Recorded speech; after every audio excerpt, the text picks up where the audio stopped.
My name's Charlotte and I work at Lawyers Bank Foundation in the Learning and Evaluation team. And I've been part of the Funders Alliance for Race Equality since last year. I'm going to talk to you today a bit about the process of developing the audit tool to understand funding distribution, and also to share a bit about how we've used the audit framework internally and conducted additional data analysis. Before I move into talking about developing the tool, the first thing to say is that this tool was developed with the intention of addressing one of the key objectives of the Funders Alliance for Race Equality, which is to increase the amount of funding and quality of funding going into race equality work. And so a small group of us within the membership of the Funders Alliance came together. So that was ourselves, Barry Cadbury, Esme Fairbairn and Power to Change, came together to develop the audit tool. And yeah, here we are. So next slide, please.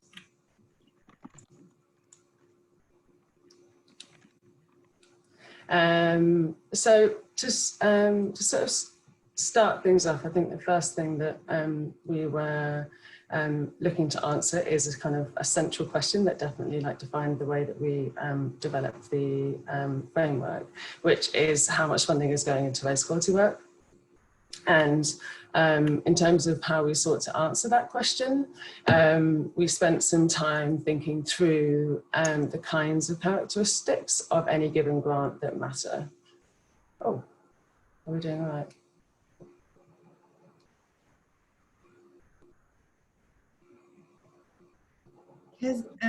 Kezia, the slide kind of disappeared a little bit. Can you hear us?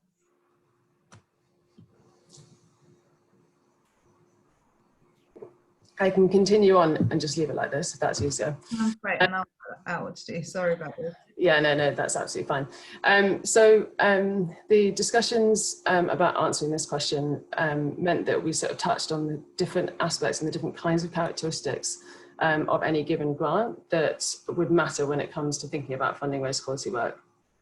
And I think that the most critical areas of this are about the fact that on the one hand, it's about addressing racial inequality and funding work that explicitly addresses racial inequality. And then on the other hand, it's also about the importance of investing in BAME leadership and in the BAME sector.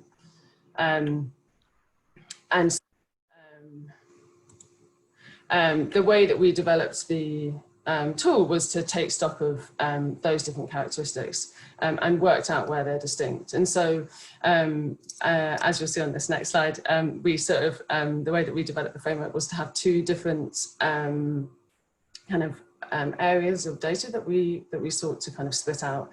So some of that data is organisation level data, so it's data that relates to the kinds of organisations that are being funded.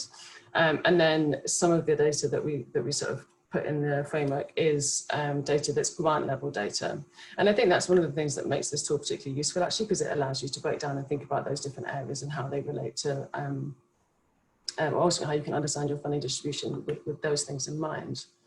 For each of the categories, we spent time testing and developing those definitions. And as Fozia has rightly pointed out, I think we definitely set the bar at sort of imperfection on that, because I think we realized that it would be too difficult to sort of achieve a perfect definition, particularly around things like whether an organization is BAME-led. And we developed these definitions and sort of tested them with across the Alliance and also with the Coalition for Race Equality Organisations and Equally Ours. And then, as you'll see on this slide now, we created a sort of standardised schema. Sorry, could you go back a slide? Is that right? Great, thank you. We created a standardised schema to ensure consistency for anyone filling in the framework. So to go into a bit more detail about the schema itself, which is what you can see here, I don't actually know how clear the picture of the spreadsheet is, so I'll just talk through it. And some of you may have already seen the spreadsheet itself, but I'm more than happy to send around the spreadsheet afterwards so you guys can, get a stronger sense of it.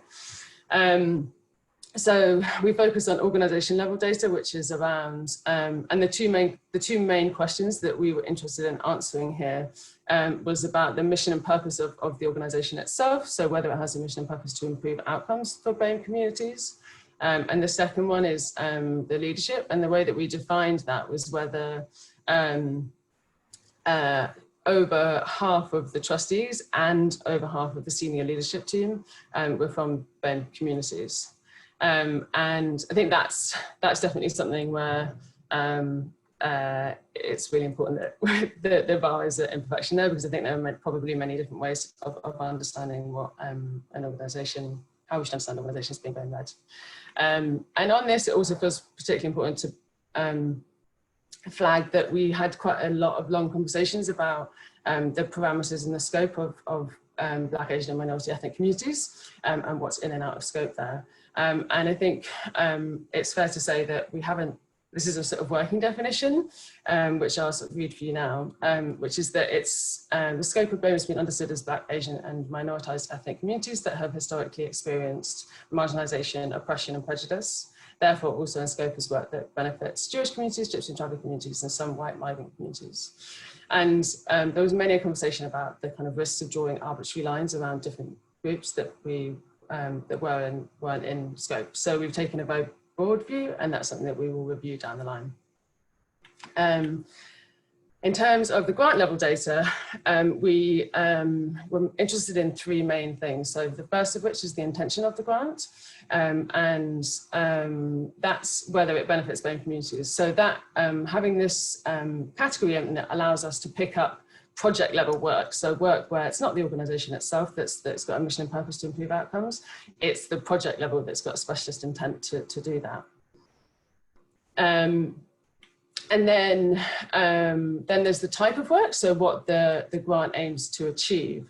And this is about whether it's campaigning, policy and research, community cohesion or service delivery work, etc. And that relates to the overall purpose of the grant. And then the last thing is about whether it's system level or sort of systems, symptoms. So whether it's addressing the symptoms of racial, whether it's trying to make systems change, basically. And all of these different criteria need to be considered independently of each other. So you assess each grant for those different criteria. Next slide, please. Sorry, I feel like the computer's having a few problems there.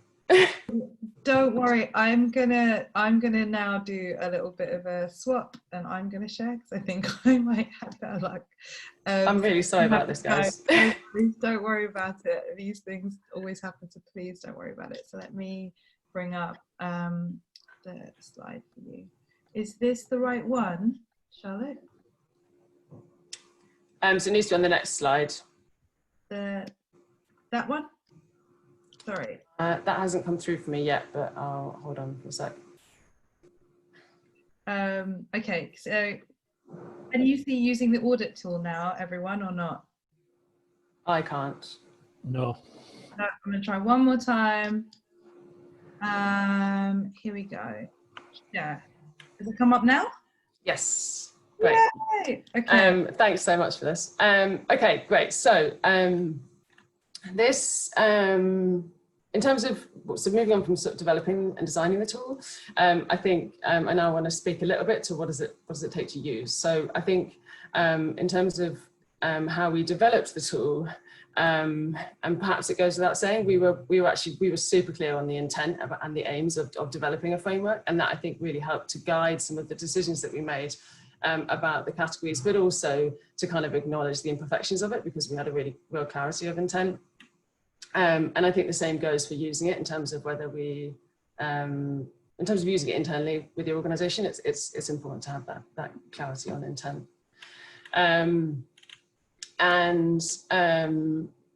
All of that said, it's not without imperfections, and I think these are imperfections that I think both create opportunities and are also things just to be really aware of. and the first one around the availability of data. I think in our case, this was a real problem. And I think many of the conversations I've had with funders is that it is a problem, because understanding the sort of demographics of an organization is crudely, you can't do it unless you have the explicit demographic data. And I think it involves making a lot of judgments about the ways that organizations talk about themselves. And that's something that we made a judgment on through using one of our fields in our application form around the history and background of an organisation. But organisations will have different ways of doing this, and I think we're all aware that we're working with limited data there.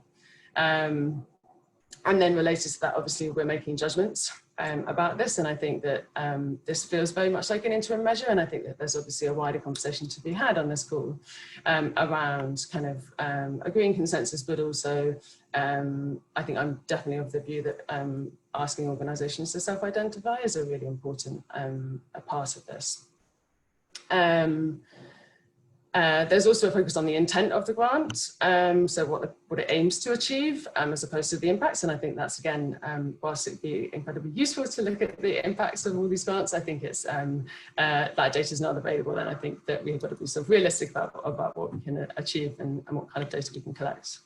And then lastly, I think, and this I sort of touched on this, around sort of how we define something like BAME-led. I think there's always going to be different ways of defining things. I think the importance, as I'll come to later, is on developing consensus and a sort of sense of consistency on a kind of imperfect definition that's going to work to help us make sense of what's going on. And the last thing on this is, and again, Fozzi's talked to this as well, is that data only tells us so much. This framework is only going to tell us so much, and that's where the context really, really matters. And I really, in terms of us producing a sample and doing the analysis using this audit tool, it became so clear to me that we were only going to be able to sort of understand so much about that data because we were at the beginning of a journey. We had an EDI commitment, but we were at the beginning of a journey, and I think that it takes a long time to kind of make sense of what that data means. And you know, it's not the framework is not going to tell us what good looks like, and it's not going to tell us the direction of travel that we should be going in. And so that's just a really important thing to bear in mind. Next slide, please. Thank you. Okay, so in terms of where the framework's obviously really helpful, it does help us to understand our funding distribution around a number of different categories. But beyond this, I just wanted to touch on a couple of the different areas that it also has value.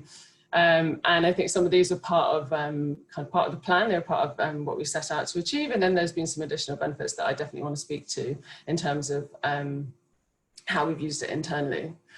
And I think, again, just to reiterate this, the commitment to using shared definitions and categories, it really, really stands out for me. I think it allows us to do a lot in terms of looking across the sector and getting organisations to sort of use these and undertake analysis of their own portfolios using the same definitions. It's just really important. And then linked to that, obviously, I think in terms of our aims for the Alliance, it will allow our, hopefully, I think time dependent, capacity dependent, it will allow the Alliance to get a kind of critical mass of funders and aggregate those findings and create a baseline that will allow us to measure progress and track change. And then in terms of using the framework internally, in the first instance, the tool has been incredibly helpful to have conversations and reflection with the organisation, and I think it stands against a kind of a context for us, which is that we have an EDI commitment, so we were starting to have some of these conversations, but it's given us a really, really useful and very tangible tool to help have those conversations, which has been really important. And then it's allowed us, well, it's given us the opportunity to review our data collection. And I think in this case, in terms of giving us some kind of a bit of a direction of travel about the kind of data that we should be collecting. And it's also allowed us to undertake some additional analysis, what the framework has, to undertake some additional analysis of the success and declination rates. And so whilst we used it to do a sample, I think one of the things I will now want to share with you is the analysis that we've done to understand the success and declination rates of a sample of applications.